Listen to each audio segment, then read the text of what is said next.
Et il y a beaucoup de personnes, moi compris, qui avons fondé notre façon de vivre spirituellement par rapport aux enseignements qu'on a reçus.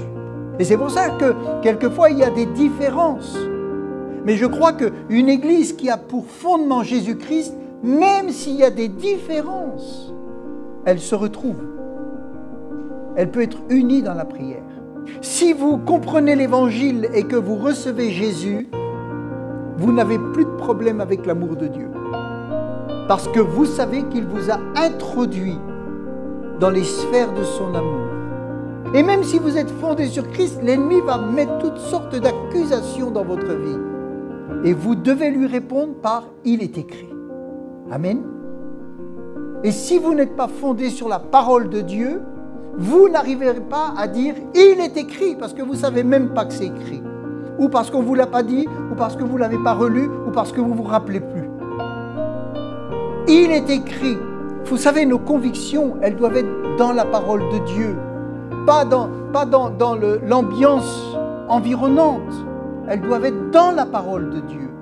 C'est ça qui fait de nous des chrétiens forts, qui allons pouvoir nous édifier sur le fondement et commencer à faire un travail spirituel.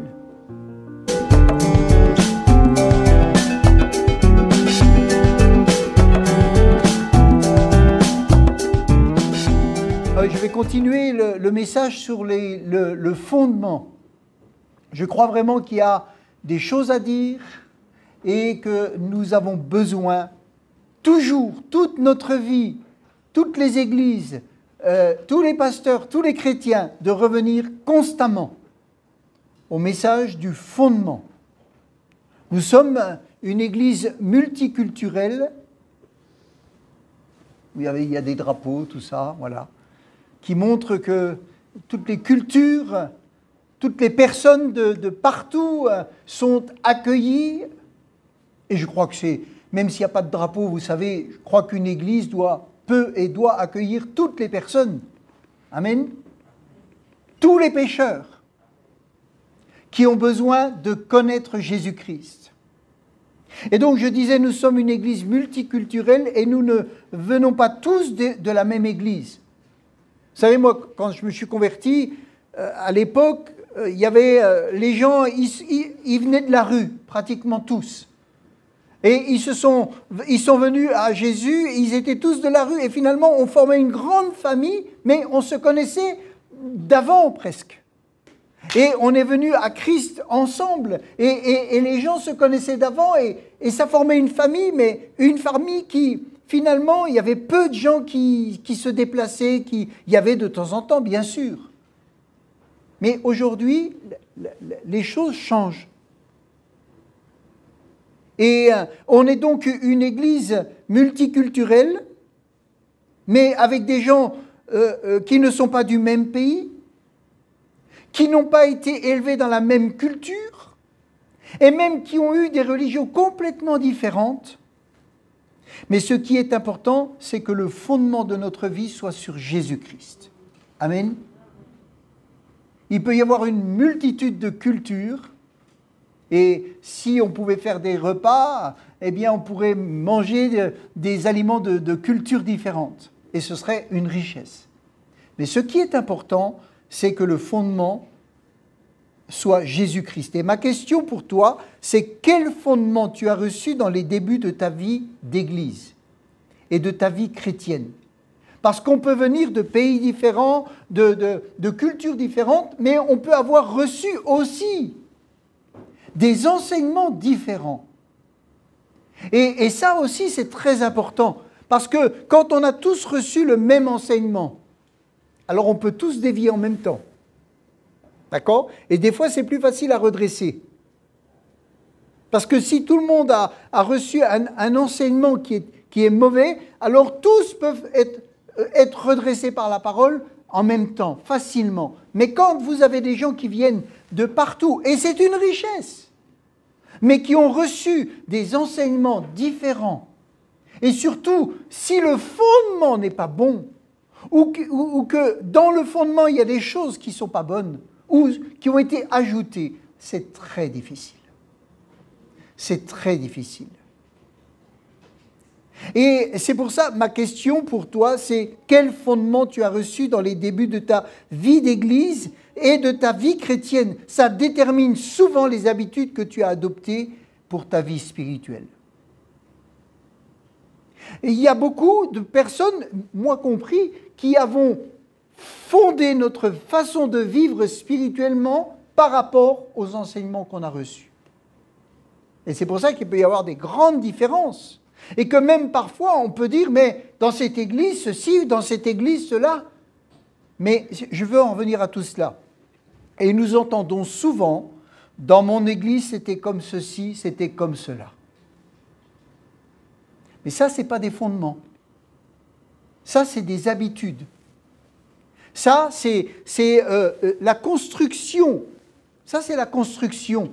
Si vous, dans votre église, vous aviez un ministère d'évangéliste, je peux vous dire que celui-là, il vous poussait à aller dans les rues. Hein. Et c'est normal. Si dans votre église, vous aviez un ministère d'enseignant, il va vous amener à rester à la maison et creuser. Ça ne veut pas dire qu'il ne faudra pas aller dans la rue, mais lui, il va vous pousser à aller creuser, à aller chercher dans la parole. Et en fonction des ministères qui peuvent être là, alors la construction va être quelquefois différente. Mais moi, je veux vous parler du fondement. Paul dit, j'ai fondé sur Jésus-Christ aux Corinthiens. Il dit, un autre a bâti dessus. Un autre a bâti dessus. Parce que lui, il est parti. Il a mis le fondement, Jésus-Christ. Et d'autres ont bâti. Et les ministères sont des gens qui bâtissent, qui édifient le peuple de Dieu sur le fondement, qui est Jésus-Christ. Et c'est pour ça que, quelquefois, il y a des différences. Mais je crois qu'une église qui a pour fondement Jésus-Christ, même s'il y a des différences, elle se retrouve. Elle peut être unie dans la prière. Amen. Ça, c'est des choses vraiment importantes. Nous avons été plus marqués par les programmes, les habitudes de notre église que par Jésus-Christ. Et quand vous entendez les gens parler, et moi, tous, on parle souvent des programmes de notre Église, de ce qui se passait, de comment se passait notre Église. Mais rarement, nous disons, Jésus-Christ, dans mon Église, était vraiment honoré. Ça montre quelque chose. Ça peut montrer qu'il y a un manque. Parce que Jésus-Christ doit être premièrement honoré. Et chaque fois qu'on honore autre chose que Jésus-Christ, on peut partir dans un chemin où on va se perdre. Je ne dis pas qu'on va perdre son salut, mais on va se perdre. On va gâcher le temps que Dieu nous donne pour accomplir son œuvre. Et souvent, nous avons été plus marqués par, je disais, les habitudes, les programmes, la façon de faire, l'organisation. Ah, dans mon église, il y avait un groupe ceci, il y avait un groupe cela, il y avait... Et c'est très bien.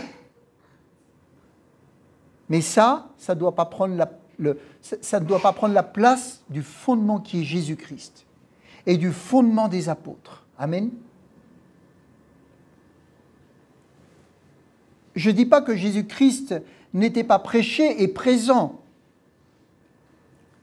mais ce n'est pas ce qui ressort le plus dans le langage chrétien.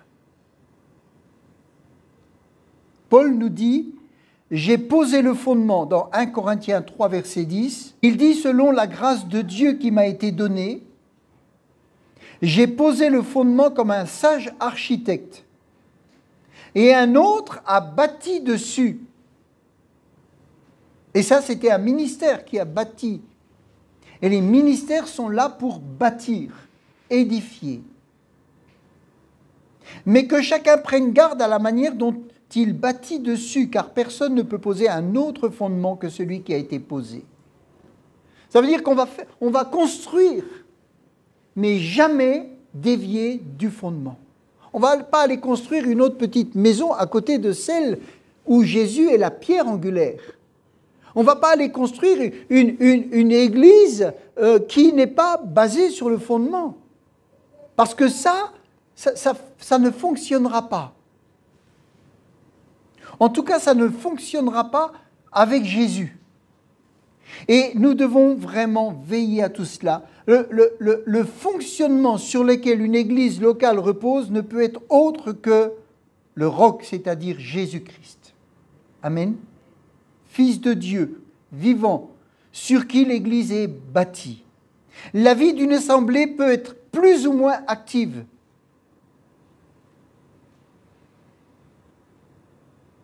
Inclure plus ou moins de choses, de programmes. Mais ça n'ôte rien au fondement. Et souvent, on aime, et c'est normal, arriver dans une église où il y a une organisation pour tout. Et c'est bien, et franchement, on le désire. Mais si notre vie, elle se base sur ce que l'Église nous propose, il y a un problème. Mais quand une Église ne propose rien, alors qu'elle est sur le fondement, c'est aussi un problème.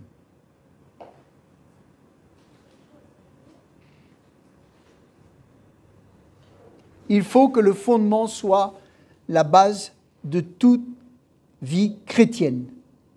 Amen. Christ crucifié. Christ crucifié. Christ enseveli. Christ ressuscité. Christ intercesseur. Amen. Quand on demande à quelqu'un de prier pour nous, le premier qui prie pour nous jour et nuit, c'est Christ. Amen. C'est Christ qui intercède pour nous jour et nuit. Pour que nous soyons gardés. Et l'Esprit de Dieu travaille notre vie. Il prie pour que nous soyons gardés. Et si on pêche, il est encore là pour être un avocat, pour nous défendre. Et souvent, on va aller courir après des ministères, alors que le ministère qui est là pour nous, en priorité, et qui travaille jour et nuit, et qui est sans défaut, et qui a donné sa vie, et qui nous suit toute notre vie, c'est Jésus-Christ. Amen. Après, je ne dis pas qu'il ne faut pas, puisque les apôtres étaient là, les ministères étaient là, des chrétiens sont là, Dieu donne des dons. Mais si on remplace tout le fondement, si on remplace Jésus, ou si on retire cette valeur primaire, ce socle, et qu'on va chercher ailleurs, on risque de se perdre et de ne plus glorifier Dieu comme il le veut. Et sur ce fondement inébranlable des ouvriers baptistes, ça peut être des évangélistes, des docteurs, des pasteurs. Chacun a la responsabilité de construire, d'édifier correctement avec de bons matériaux. C'est pour ça que ceux qui prêchent seront jugés beaucoup plus sévèrement. Parce qu'ils bâtissent. Et s'ils bâtissent mal, il y a des conséquences. Et c'est eux qui porteront les conséquences. Parce que ce sont eux qui vont édifier. Vous savez, vouloir être sur l'estrade, c'est une bonne chose. Mais il faut connaître aussi la responsabilité que le Seigneur donne à ceux qui annoncent l'Évangile. Et on peut faire des erreurs, tous, mais il faut savoir les reconnaître et se repentir. Les reconnaître et se repentir. C'est ça qui restaure une église. Vous savez, si on a construit avec un mauvais matériau, on démolit la chose et on reconstruit. On reconstruit. Amen. Le socle, c'est Jésus.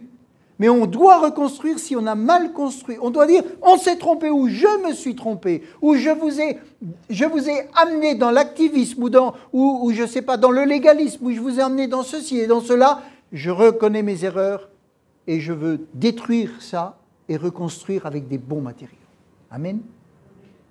Parce que chacun va... Les pierres vivantes, elles ont besoin d'être édifiées sur le fondement des apôtres, des prophètes. Et Jésus-Christ est la pierre angulaire qui donne la direction. Amen. Ce sont des choses importantes, vraiment. Dans Jean chapitre 15, verset 5, Jésus dit une chose Il dit, je suis le cep, Jean 15, verset 5, et vous êtes les sarments. Amen. Celui qui demeure en moi et en qui je demeure porte beaucoup de fruits. Car sans moi, vous ne pouvez rien faire. Sans moi, vous ne pouvez rien faire. Qu'est-ce que j'apporte au temple de Dieu ? En tant que pierre vivante, en tant que ministère, on est tous des pierres vivantes. On a tous quelque chose à faire dans l'œuvre de Dieu. On n'a pas tous un ministère qui fait partie des 5 ministères, mais nous devons tous apporter quelque chose au temple, dans le temple. Amen. En tant que pierre vivante, en tant que ministère, ma relation verticale avec le Christ doit me transformer et me faire porter beaucoup de fruits. Jésus-Christ lui-même dit, « Celui qui demeure en moi et en qui je demeure porte beaucoup de fruits. » Ce n'est pas celui qui demeure dans la méga church d'église de ceci ou de cela qui portera beaucoup de fruits. C'est celui qui demeure en moi. Amen. C'est ça c'est le fondement. Celui qui demeure en moi porte. Ce n'est pas arrivera peut-être ou avec une multitude d'efforts portera. Non, celui qui demeure en moi porte. Et en qui je demeure porte beaucoup de fruits. Amen. C'est pour ça que si le fondement n'est pas bon, vous n'aurez pas des gens qui porteront du fruit, mais vous aurez des gens qui porteront ce qu'ils sont. Et nous ne devons pas porter ce que nous sommes, nous devons porter ce que Christ fait en nous. Amen. C'est ça.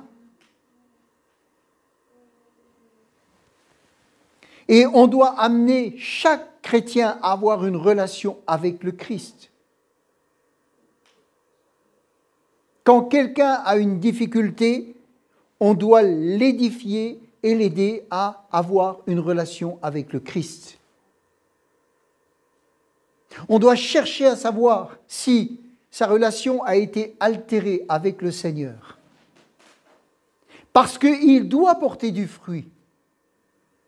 Et on doit le ramener toujours au fondement. Et là, il se reconstruit lui-même.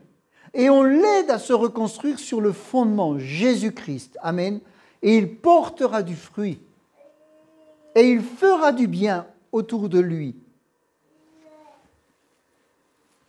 Je disais, ma relation verticale avec le Christ doit me transformer et me faire porter beaucoup de fruits. C'est Jésus qui le dit. Et si nous ne portons tout sauf du fruit, c'est loupé. C'est loupé. Il faut casser la construction, le raisonnement ou la doctrine et dire, je reconstruis et je veux porter du fruit. Amen.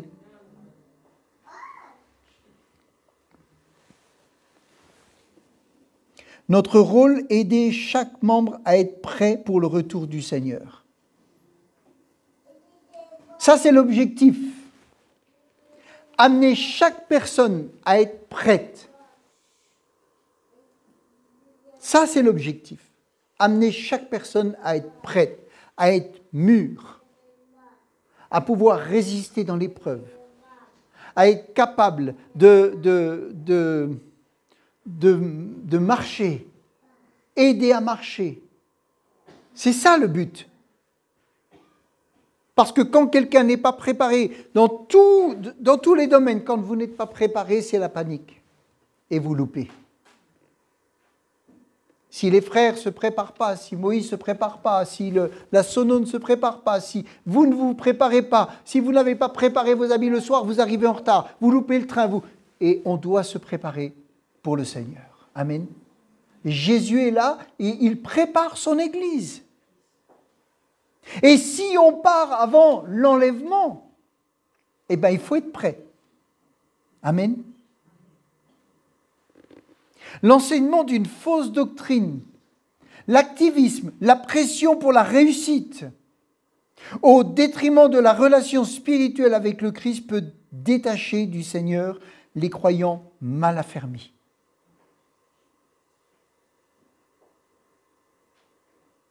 Et il faut vraiment encourager chaque personne à avoir une relation profonde avec le Seigneur.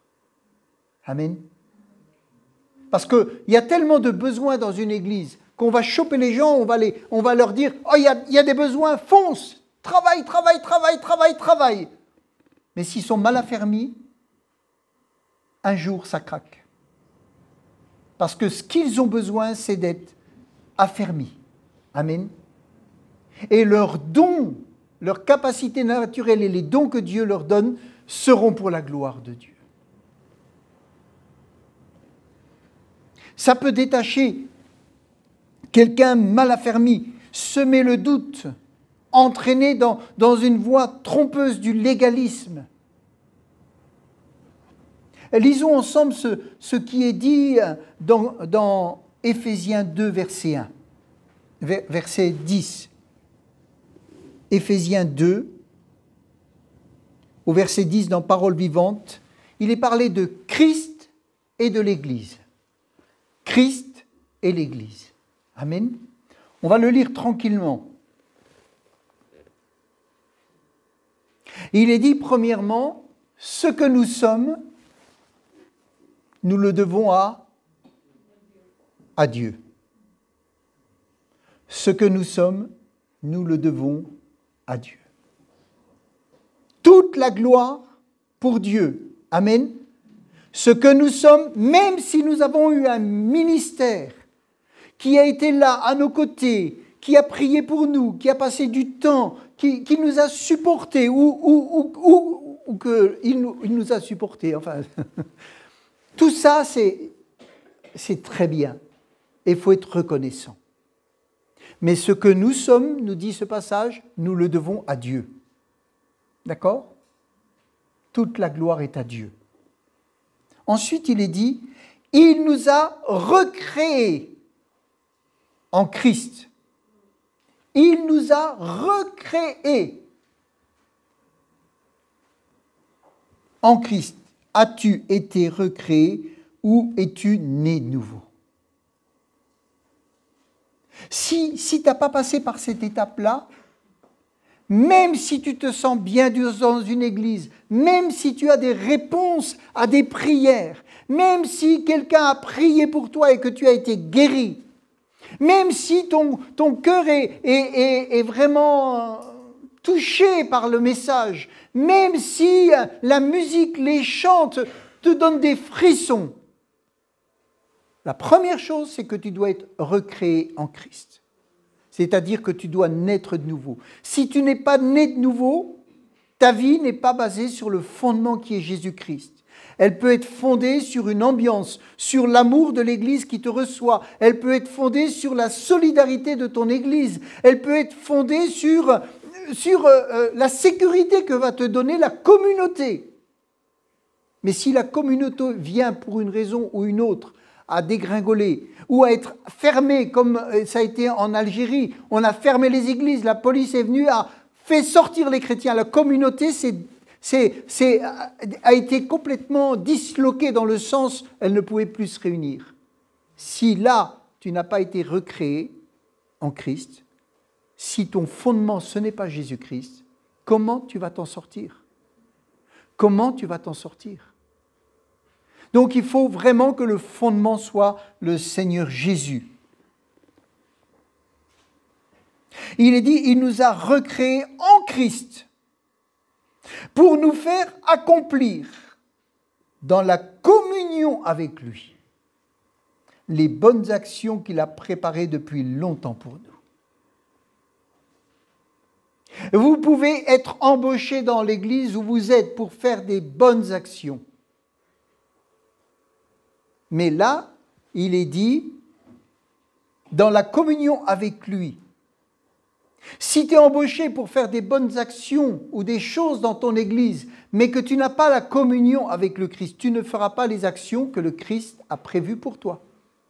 Tu vas faire beaucoup d'actions, mais tu dois les bonnes actions qu'il a préparées depuis longtemps pour nous.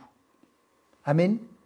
Ça veut dire que le Christ a un plan pour notre vie. Ça ne veut pas dire qu'on ne doit pas aider et puis travailler avec nos dons naturels dans une église pour l'organisation. Ça oui, tout ça oui.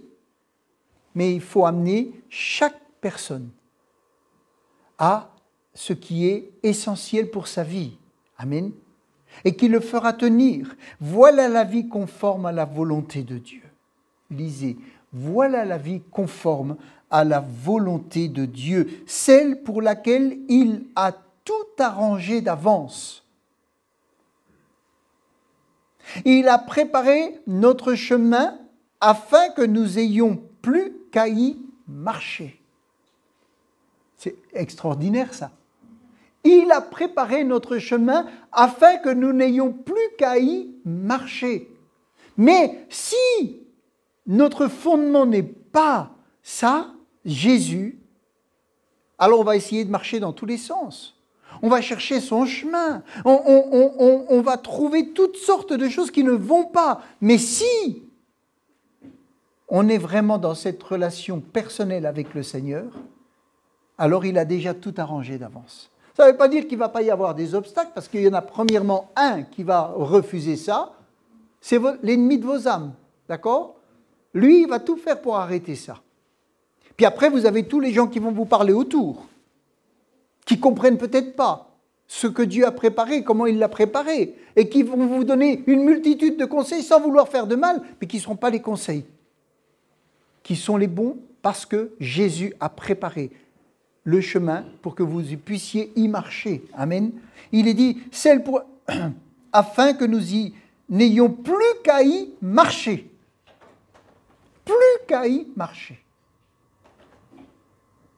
Ne perdez pas de vue votre ancienne condition. Rappelez-vous que de naissance, vous qui n'étiez pas juifs, vous étiez traités d'incirconcis par ceux qui se disent les circoncis à cause d'un rite extérieur accompli en eux. Et vous voyez, on va lire la suite, et dans la suite, l'enjeu que Dieu a eu, c'est de réconcilier son peuple, qui était le peuple juif, le peuple élu, le peuple juif, et toute la terre.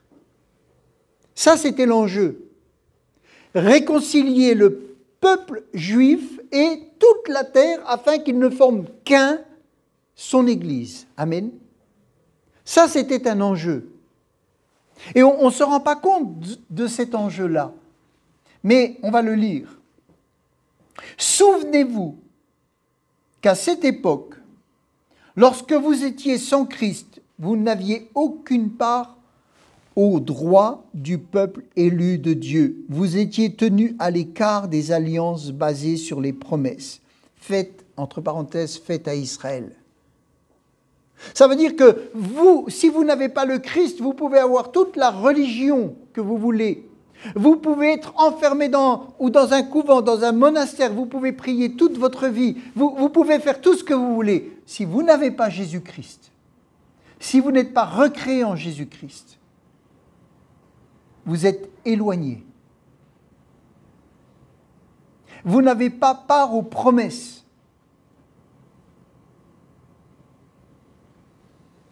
Vous n'aviez donc rien à attendre de l'avenir, aucun moyen d'accéder auprès de Dieu. Alors là, vous pouvez adopter cette philosophie, mangeons, buvons, car demain nous mourrons. Parce que vous n'avez rien à attendre. Si vous n'êtes pas en Christ, si vous n'êtes pas recréé en Christ, vous n'avez rien à attendre de la vie et de l'avenir. Profitez au jour le jour. Et il est dit, mais maintenant, par votre union avec Jésus-Christ, vous qui étiez autrefois les éloignés, vous êtes devenus les proches. Parce que le Christ a versé son sang pour vous, et vous a introduit avec nous dans la sphère de l'amour de Dieu. Il vous a introduit avec nous, l'apôtre dit, les Juifs, avec nous, il vous a introduit dans les sphères de l'amour de Dieu. Vous ne pouvez pas dire « Dieu ne m'aime pas ». Parce qu'il vous a introduit, il est dit, par son sang, dans les sphères de l'amour de Dieu. Si vous comprenez l'Évangile et que vous recevez Jésus, vous n'avez plus de problème avec l'amour de Dieu. Vous n'en avez plus. Parce que vous savez qu'il vous a introduit dans les sphères de son amour. Après que les autres ne vous aiment pas, qu'il y ait des problèmes autour de vous, ça, ok. Mais vous ne pouvez plus avoir des problèmes avec l'amour de Dieu. Vous êtes convaincu que Dieu vous aime et que même il vous aime avec vos défauts et que même il vous aime si vous péchez. Parce qu'il est un avocat, il intercède pour vous. Ça ne veut pas dire qu'il faut profiter du péché. Ça veut dire que vous n'avez pas de problème. Vous avez un problème avec votre conscience si vous péchez et vous devez dire « Seigneur, là ça ne va plus ». Mais vous n'avez pas de problème avec l'amour de Dieu. Et si on ne vous prêche pas ça, vous aurez des problèmes, toutes sortes de problèmes. Et le diable profitera, parce que vous n'êtes pas fondé sur Christ. Alors, tout va aller mal. Et l'ennemi va mettre toutes sortes de paroles. Et même si vous êtes fondé sur Christ, l'ennemi va mettre toutes sortes d'accusations dans votre vie. Et vous devez lui répondre par « il est écrit ». Amen. Et si vous n'êtes pas fondé sur la parole de Dieu, vous n'arriverez pas à dire « il est écrit » parce que vous ne savez même pas que c'est écrit. Ou parce qu'on ne vous l'a pas dit, ou parce que vous ne l'avez pas relu, ou parce que vous ne vous rappelez plus. Il est écrit. Il est écrit. Amen. Il est lui-même notre paix. C'est le verset 14. Il est lui-même notre paix. Qu'il n'y ait pas la paix autour de nous, qu'il y ait des difficultés, c'est une chose. Mais il est lui-même notre paix. Amen. Quoi qu'il arrive, il est notre paix. Je continue. N'a-t-il pas rassemblé les deux fractions séparées de l'humanité pour en faire une unité nouvelle? Parce que nous, on regarde notre petit problème au quotidien. Mais Dieu regardait l'humanité complète. Il n'a pas la même vision que nous. Nous, on regarde notre petit problème, et des fois notre petit problème dans une église, mais lui, il regardait l'humanité. Il dit, il y a deux fractions. Il y a ceux qui sont mon peuple, et il y a tous les autres. Et moi, j'ai voulu en former qu'un. Ce n'est pas une petite affaire. Ce n'est pas une petite affaire. Vous savez, former un gouvernement, regardez. Former un parti politique, regardez. Mais arriver à unir deux fractions de l'humanité, pour n'en faire qu'une, il a fallu le sang de Jésus. Ça ne se fait pas comme ça. Hein. Ça ne se fait pas avec un discours. Ça s'est fait avec le sacrifice du Fils de Dieu, qui est venu donner sa vie. C'est pas rien. C'est pour ça que notre fondement, ce n'est pas une organisation, c'est Jésus-Christ. Parce que les deux fractions ne peuvent se réconcilier que par le sang de Jésus. Il est dit, autrefois, un mur infranchissable. Même le mur de Jéricho a été franchi. Mais là, il parle d'un mur infranchissable. La loi nous divisait en deux camps opposés. Ce mur a été abattu par le Christ qui a mis fin aux hostilités. Vous ne l'aviez jamais lu comme ça, hein? Moi non plus. Hein? Par sa mort, il a abrogé ou supprimé pour toujours la loi de Moïse avec tous ses codes de règles et d'ordonnances. Frères et sœurs, vous vivez sous la grâce. Si on veut vous ramener dans des lois, refusez-le. D'accord? Refusez-le. Parce que le combat de Jésus-Christ, ça a été d'abroger ces lois afin que nous soyons tous sous la grâce. Alors quand on veut remettre des lois, des règles et toutes sortes de choses pour tenir les gens en bride, on travaille contre Jésus-Christ. Et on travaille contre l'œuvre que Christ a fait à la croix. Ça va loin, vous savez. C'est pour ça qu'on sera jugé sévèrement. Parce que si on ramène les gens à la loi, alors que Christ, il est dit autrefois un mur infranchissable, ce mur a été abattu par le Christ et il a mis fin aux hostilités. C'est pour ça qu'il faut donner la liberté aux gens. Il faut leur prêcher l'amour de Dieu. Il faut leur prêcher la sanctification par la parole de Dieu. Il faut leur dire combien il est important qu'ils aient une relation avec le Christ. Parce que c'est le Christ qui va transformer leur vie. C'est le Christ qui va leur faire porter du fruit. C'est pas l'activité, c'est pas les nuits de jeûne et de prière qui vont changer votre vie. C'est le Christ qui vous fait porter du fruit. Et dans cette relation avec le Christ, il peut y avoir, parce qu'il y a des besoins spirituels, parce qu'il faut abattre des forteresses, parce qu'il faut sauver la ville, des temps, des nuits de prière. Mais ne faites pas une nuit de prière pour faire ce que Christ a déjà fait. Vous perdez votre temps, vous vous usez et vous découragez tout le monde. Il faut mettre les choses dans l'ordre. Et il ne faut pas que les murs soient les fondements.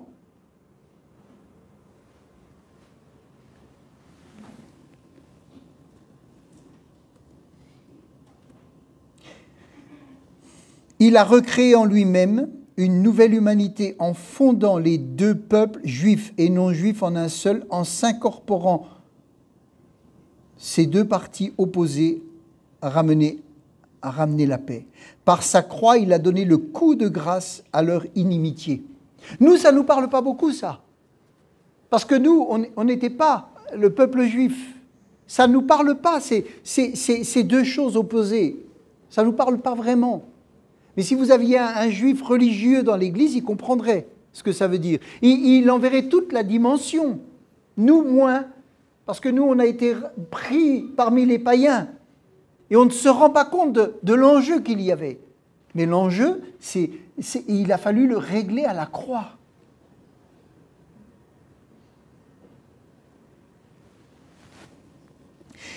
Il les a réconciliés tous deux avec Dieu et les a réunis en un seul corps. Ainsi, il a pu proclamer la bonne nouvelle du rétablissement de la paix, aussi bien à vous les éloignés qu'à nous les proches. Car par lui, les uns comme les autres, animés d'un seul et même esprit, nous sommes introduits dans la présence du Père. Amen. Nous sommes introduits dans la présence du Père par le sacrifice de Jésus. Amen. Et il a abrogé la loi de Moïse afin que nous puissions marcher par l'Esprit, marcher dans la grâce, marcher à l'image de Christ, marcher en Christ. Amen. Ça, ce sont des choses importantes, vraiment. C'est pour ça, on vient tous d'églises différentes, mais il faut que notre base à tous, quelle que soit l'église, le pays dans lequel nous avons rencontré Jésus, nous ait enseigné au moins ces bases. Le reste est secondaire. Vous savez, quand vous arrivez dans une maison, il y en a qui sont blanches, d'autres de couleurs, des décorations, l'extérieur n'est pas le même.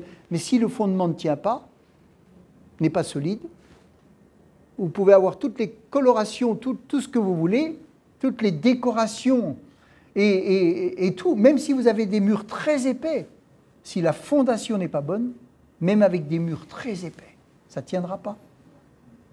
Ça ne tiendra pas. Je continue. Verset 19, voilà pourquoi vous n'êtes plus des étrangers ou des hôtes de passage. Oh, je me sens étranger dans cette église. Vous allez voir, c'est que le fondement n'est pas bon. c'est que le fondement n'est pas bon. Après, quand il manque d'amour dans une église, ça c'est autre chose. Mais vous ne devez pas douter que vous êtes des enfants de Dieu. Même si vous êtes dans une église qui est froide, vous êtes un enfant de Dieu. Vous êtes une pierre vivante. Et là où vous vous trouvez, vous pouvez apporter ce que Dieu a fait en vous. Vous pouvez apporter le fruit qui est en vous. Vous pouvez apporter les dons qui sont en vous. S'ils sont refusés, c'est autre chose. Vous savez, nos convictions, elles doivent être dans la parole de Dieu. Pas dans l'ambiance environnante. Elles doivent être dans la parole de Dieu. C'est ça qui fait de nous des chrétiens forts, qui allons pouvoir nous édifier sur le fondement et commencer à faire un travail spirituel.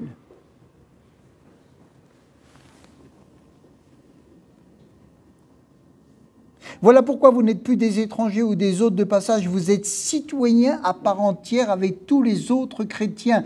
Vous êtes le peuple même de Dieu, mis à part pour lui. Vous faites partie de sa famille.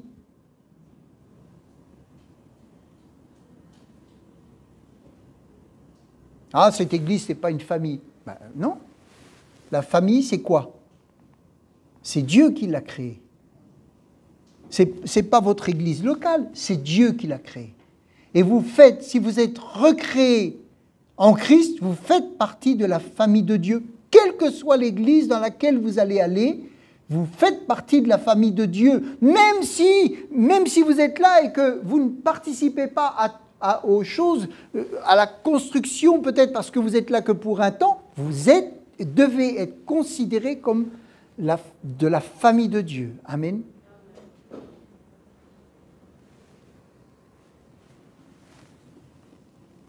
Vous êtes l'édifice de Dieu, construit sur le fondement des apôtres. Ses porte-paroles, Jésus-Christ en personne, en est la pierre d'angle sur laquelle l'édifice s'aligne. Amen. Je continue. C'est en lui que toute la construction s'élève harmonieusement. Chaque pierre. Vous êtes quoi? Une pierre. Je suis quoi? Une pierre. C'est en lui que toute la construction s'élève harmonieusement, chaque pierre s'adaptant parfaitement à ses voisines. Ah! Chaque pierre s'adapte à ses voisines. Cette pierre-là, si elle ne quitte pas l'Église, c'est moi qui la quitte. C'est pas ce que dit la Bible. On doit s'adapter. Amen. Parce que si on est fondé sur Jésus-Christ, Christ nous donnera les moyens de nous adapter à l'autre pierre, par son amour, par la transformation qu'il fait en nous. On s'adapte tous à l'autre pierre afin de construire l'édifice. Ah là là, c'est en lui que toute la construction s'élève harmonieusement, chaque pierre s'adaptant parfaitement à ses voisines afin d'être un vrai temple consacré au Seigneur. Un vrai temple consacré au Seigneur. Par votre union avec le Christ, vous avez été intégrés à ce sanctuaire avec les autres pour former une demeure où Dieu habite par son esprit. Vous avez été intégrés par le Christ. Amen. Ça, c'est important. Ça, c'est des choses qu'il faut lire, relire, pour dire à l'ennemi, tu me trompes. Tu me trompes. Par votre union avec le Christ, vous avez été intégrés à ce sanctuaire avec les autres pour former une demeure où Dieu habite par son esprit. Quel beau message. Quelle belle parole l'apôtre Paul donne parce qu'il a reçu la révélation pour l'Église. Il donne cette révélation afin que l'Église se construise sainement, afin que les Éphésiens construisent leur vie sainement, fondée sur Christ, pour que chacun soit déculpabilisé de l'accusation, que chacun soit conscient qu'il est aimé, qu'il est intégré et qu'il a l'effort à faire pour s'adapter. Parce que si tu es intégré, tu dois aussi t'adapter. Si Christ t'intègre, toi, tu dois aussi t'adapter et laisser Christ façonner ta vie. Il est le potier et nous sommes les vases qu'il façonne, d'accord ? C'est lui qui vient nous chercher dans la carrière. Vous savez, ils allaient, le temple, pour construire le temple, ils allaient dans la carrière, ils coupaient, après ils taillaient, etc. C'était fait minutieusement. Et il y avait des choses qui étaient faites. Et après, on mettait la pierre et elle s'adaptait parfaitement. Laisse le Saint-Esprit, laisse le travail de Christ se faire dans ta vie et tu vas avoir la force de t'adapter. Et l'autre aussi, et la construction sera tout à la gloire de Dieu. Amen. Qui est notre paix? C'est Jésus. D'où vient notre paix? Du Seigneur Jésus. Qui peut nous maintenir en paix? C'est toujours le Seigneur Jésus. Qui nous a permis d'être rapprochés? C'est la croix. C'est le sacrifice que Jésus a fait à la croix. Ce n'est pas la croix, hein, parce qu'on va tous mettre une petite croix. Hein. Puis on va dire, ah, la croix, la croix, la croix. Non, c'est Jésus sur la croix. Qui nous permet d'être des enfants de Dieu? Qui nous fait de nous son peuple? Qui s'est battu jusqu'à la mort de la croix pour nous introduire auprès du Père? C'est toujours Jésus-Christ. Qui nous transforme? Qui a fait de nous des pierres vivantes? Qui nous a recréés, nous donne la vie? C'est Jésus-Christ. Amen. Ça, c'est le fondement. Là, c'est la pierre angulaire qui donne la direction pour construire les murs. Ce ne sont pas les programmes ni les activités dans l'Église, même si c'est utile, mais c'est le fondement. Amen. Ça ne fait pas partie du fondement. Quand Jésus-Christ n'est plus le fondement ou ne suffit plus comme fondement, ça devient dangereux. Quand le fondement c'est vous, il y a un problème. Si vous fondez votre vie sur vous ou sur tout ce que vous avez autour de vous, il y a un problème. Il y a un problème. Quand votre vie est fondée sur vos raisonnements, vos décisions, alors il y a danger. Le danger, c'est que Jésus dise « Je ne vous connais pas ». Oui, mais j'ai fait, oui, mais je ne te connais pas. Tu n'étais pas sur le fondement. Moi, je suis mort pour que tu sois fondé en moi. Je ne te connais pas. Je ne te connais pas. Oui, mais je ne te connais pas. Je ne suis pas ton fondement. Tu n'as pas bâti sur moi. Je ne te connais pas. Tu n'es pas de ma maison. Je ne te connais pas. Tu as utilisé mon nom? Ok. J'ai honoré mon nom.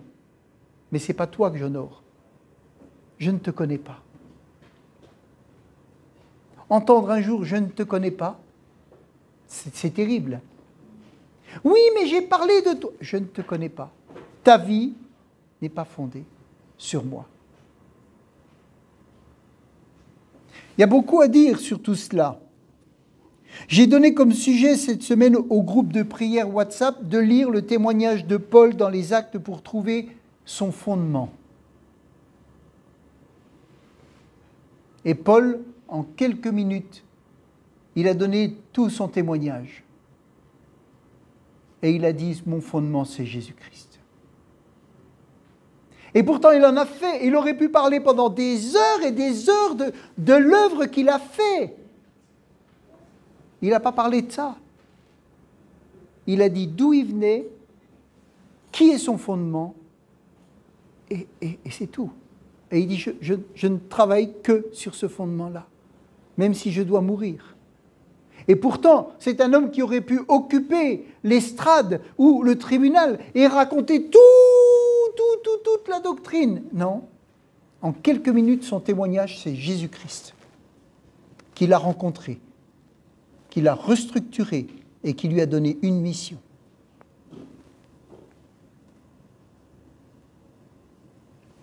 Éphésiens 3, verset 8, dans Parole vivante. Oui, c'est à moi le plus Parole vivante. Éphésiens, oui, c'est à moi le plus petit parmi tous les chrétiens. C'est Paul qui parle. Vous vous rendez compte ce qu'il dit? Tout ça parce qu'il était persécuteur. Il dit oui, c'est à moi le plus petit parmi tous les chrétiens qu'a été accordé la faveur d'annoncer aux non-juifs les infinies et insondables richesses du Christ. Je suis chargé de mettre en pleine lumière pour tous les hommes ce mystère que Dieu, le Dieu qui a créé toutes choses en Christ, a tenu caché depuis la création jusqu'à ce jour. C'est maintenant la sagesse de Dieu aux aspects infiniment variés doit être manifestée par l'Église. Qu'est-ce qui doit être manifesté par l'Église maintenant? C'est Jésus-Christ. Amen. C'est Jésus-Christ. Aux puissances et aux autorités angéliques dans les sphères célestes. L'Église, elle est là pour manifester Christ, autant dans les lieux spirituels que sur la terre. Ça, c'est le travail de l'Église. Ainsi s'accomplit le plan conçu de toute éternité par Dieu et réalisé à présent par Jésus-Christ notre Seigneur. Et pour finir aujourd'hui, revenons au fondement. Dans 1 Pierre 2, verset 4, dans Parole vivante, 1 Pierre 2, verset 4, dans Parole vivante, il est dit « Approchez-vous donc de lui, il est la pierre vivante. Les hommes l'ont rejetée, mais Dieu l'a jugée précieuse et il l'a choisie. En venant à lui, vous aussi vous êtes devenus des pierres vivantes. Il est la pierre vivante. En venant à lui, vous êtes des pierres vivantes. Il vous communique la vie. Vous n'êtes plus un homme animal. Vous devenez un homme spirituel. Vous pouvez marcher de façon charnelle en étant un homme spirituel parce que vous n'êtes plus un homme animal, parce que l'Esprit de Dieu a animé votre esprit. Vous êtes enfant de Dieu. Après, vous pouvez vivre charnellement, mais vous n'êtes pas un homme animal, vous êtes un homme charnel. C'est différent. Ou vous pouvez marcher spirituellement. Amen. L'intérêt, c'est d'apprendre chacun de nous à marcher spirituellement. Et Jésus-Christ nous fait porter du fruit. Et le fruit de l'esprit, c'est, vous le connaissez,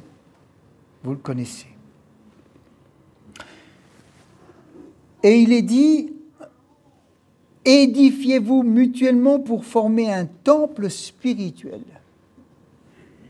Je lis encore 2-3 petits passages et je m'arrête. Éphésiens 2, verset 20, dans la version seconde, il est dit « Vous avez été édifiés sur le fondement des apôtres. » Ah bon? Ça fait 2 cultes qui nous dit qu'on est édifié sur Jésus-Christ, et là, c'est marqué sur le fondement des apôtres. Ah, c'est plus pareil. Ah ben, mon apôtre à moi, dans mon pays, lui, il disait ça. Alors, je suis fondé sur mon apôtre. Lui, non. Vous avez été fondés, édifiés sur le fondement des apôtres et des prophètes, Jésus-Christ lui-même étant la pierre angulaire. Et ces apôtres-là, ce n'est pas les apôtres d'aujourd'hui, C'est les premiers apôtres. Alors là, oui, c'est les premiers apôtres. Ceux qui ont été avec Jésus-Christ, choisis par Jésus-Christ. Ils ont reçu un enseignement et ils ont fondé sur Jésus-Christ ce qu'on appelle le fondement des apôtres. Et c'est ça qu'ils vont aller prêcher. Et c'est ça qu'on doit continuer de vivre, le fondement des apôtres. Amen. C'est ça qu'on doit continuer à vivre. Et c'est ça notre base.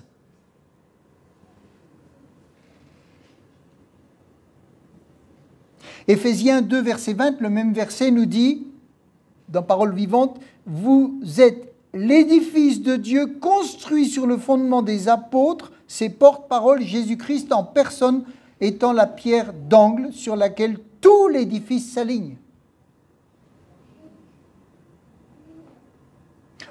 Ce serait trop long de voir tout. Dans Hébreux 6, 1, dans la version Semeur, il est dit, Hébreux 6, 1, il est dit, c'est pourquoi, laissant les éléments de la parole de Christ, tendons à ce qui est parfait, sans poser de nouveau le fondement. Et là, c'est le fondement des apôtres. Le fondement du renoncement aux œuvres mortes, premièrement. De la foi en Dieu. De la doctrine des baptêmes.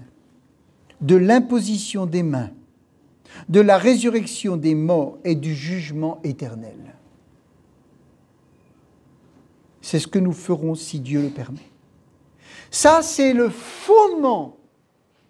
Et quelqu'un qui en est au lait, c'est quelqu'un qui n'a pas compris le fondement. Parce que l'apôtre Paul, il dit, après, je voudrais vous apporter de la nourriture solide. Mais si vous remettez en cause le fondement, alors vous en êtes au lait. Vous avez besoin que ces fondements soient solides, ancrés sur Jésus et que vous ayez ces fondements solides. Ensuite, vous allez pouvoir être des hommes faits et vous allez pouvoir apporter et construire l'Église. Le premier fondement, c'est le renoncement aux œuvres mortes. Et vous savez ce que veut dire le mot renoncement? C'est repentir. Et quand on ne prêche plus la repentance, on a déjà enlevé un fondement. Et vous savez pourquoi, quand il y a des missions d'évangélisation, je me rappelle, on faisait ça sous des chapiteaux, vraiment Dieu agissait. Parce qu'on prêchait Jésus-Christ et la repentance et la puissance de Dieu. Après, il pouvait manquer une multitude de choses. Mais ça, si vous prêchez Jésus-Christ, la repentance, dire aux gens que sans Jésus-Christ, ils sont perdus et que vous êtes accompagnés de la puissance de Dieu, il se passe des choses. Et là, le premier, c'est la repentance, repentir. Changement veut dire changement de mentalité, d'intention et d'avis. Moi, mon avis, c'est moi, mon avis, moi, mon avis, moi, mon avis. Notre avis, il doit passer par la croix. Il doit passer par la croix. C'est un changement de mentalité. Et ça veut dire tristesse qu'on éprouve de ses péchés et la douleur d'avoir offensé Dieu. Est-ce qu'on voit aujourd'hui des cœurs pleurer sur le fait d'avoir offensé Dieu par leurs péchés? Quand je me rappelle à une époque, une conversion, les gens, ils pleuraient sur leurs péchés. Ils pleuraient sur leurs péchés. Vraiment. Et ils sentaient la misère de leur cœur, parce que le Saint-Esprit était à l'action. Et on ne venait pas les consoler. Hein. Si vous avez quelqu'un qui pleure sur ses péchés, ne venez surtout pas le consoler, parce que là, vous détruisez l'œuvre que Dieu est en train de faire dans sa vie. Laissez-le pleurer. Laissez-le reconnaître ses péchés. Lui dites, « Oh mais non, mais t'inquiète pas, mon pauvre petit. Oh mais non, mais t'inquiète pas. » Laissez-le pleurer sur ses péchés. C'est une œuvre de l'Esprit. Ensuite, il recevra l'amour de Dieu, il recevra la conviction qu'il est pardonné. Et il se relèvera en étant une nouvelle créature. Amen. C'est ça l'œuvre du Saint-Esprit. C'est ça l'œuvre du Saint-Esprit. La première œuvre du Saint-Esprit, c'est ça.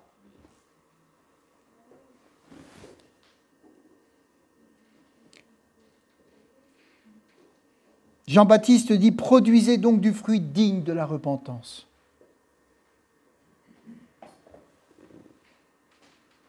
Dans Luc chapitre 3, verset 3, il est dit « Et il alla dans tout le pays des environs du Jourdain, prêchant le baptême de repentance pour la rémission des péchés. » Le baptême de repentance. Aujourd'hui, on ne baptise pas, baptême de repentance. C'est Jean-Baptiste qui était appelé à ça. Jésus dit « Il y aura plus de joie dans le ciel pour un seul pécheur qui se repent que pour 99 justes qui n'ont pas besoin de repentance. »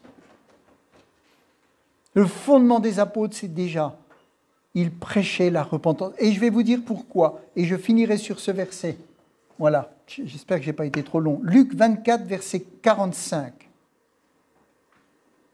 C'est pour ça qu'on peut dire, on peut parler du fondement des apôtres et des prophètes, parce que les prophètes, ils ont annoncé Jésus-Christ. Tous les prophètes annonçaient Jésus-Christ. Alors les gens ne comprenaient pas, mais ils annonçaient Jésus-Christ. Et les apôtres qui étaient avec Jésus, il est dit dans Luc chapitre 24, verset 45, et je m'arrête là-dessus. Alors, il leur ouvrit l'esprit afin qu'ils comprissent les Écritures. Et il leur dit, ainsi il est écrit que le Christ souffrirait et qu'il ressusciterait des morts le 3e jour, et ça c'est un fondement, que la repentance et le pardon des péchés seraient prêchés en son nom à toutes les nations, à commencer par Jérusalem. Ça, c'est le premier fondement des apôtres. Prêcher la repentance et le pardon des péchés. Et si on a une multitude d'activités, mais qu'on délaisse les fondements des apôtres, le Saint-Esprit n'est plus à l'œuvre. Parce que le Saint-Esprit est à l'œuvre quand on fait ce pourquoi il est missionné.